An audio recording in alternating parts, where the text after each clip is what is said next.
Hi guys, there was a time when European leaders who disagreed with American presidents would either keep their opinions to themselves for a book later on, or that opposition would be aired behind closed doors.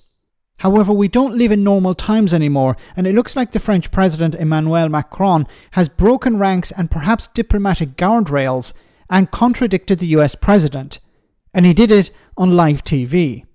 The French leader was in Washington ahead of his ally Britain to pitch an idea to Agent Orange.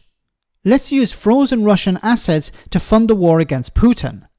Now, this is a plan to wean Trump off the idea of punishing Ukraine for what he sees as loans made to Zelensky under the Biden administration. Trump was called out here by Macron over such loans, and it was wonderful to see. I support the idea to have Ukraine first being compensated because they are the one to have lose a lot of their fellow citizens and being destroyed by these attacks. Second, all of those who paid for could be compensated, but not by Ukraine, by Russia, because they were the one to aggress. Again, just so you understand, Europe is loaning the money to Ukraine. They get their money back. No, in fact, to be frank, we paid 60% of the total effort, and it was through, like the US, loans, guarantee, grants, and we provided real money, to be clear. Okay. We have 230 billion frozen assets in Europe, Russian assets, but this is not as a collateral of a loan because this is not our belonging. So they are frozen. If at the end of the day in the negotiation we will have with Russia, they're ready to give it to us, super. It will be loan at the end of the day and Russia will have paid for that. If you believe that, it's okay with me. But they get their money back, we don't, and now we do. But, you know, that's only fair. To do something. Okay, isn't it wonderful to see somebody standing up to Trump, calling him out, pointing out his BS? I don't think we're going to see something similar from Keir Starmer, especially in front of the cameras. But it's great to see. And I think European leaders have come to the realization that the United States is no longer an ally, that Donald Trump is not a friend of Europe. So maybe they feel in a stronger position to call him out, because before they had to treat him with respect. Now the gloves are off. Now, what I think Macron and Keir Starmer later in the week are trying to pitch to Donald Trump is this idea that, look, we want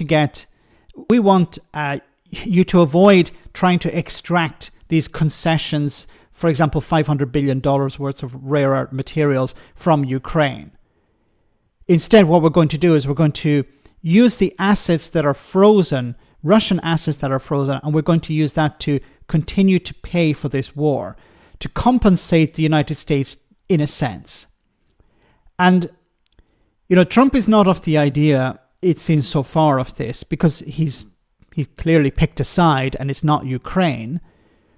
So how well will this work? Will this plan actually achieve its goal? Will it convince Trump to avoid trying to strong-arm Ukraine into getting these rare earth materials? Or will it fail?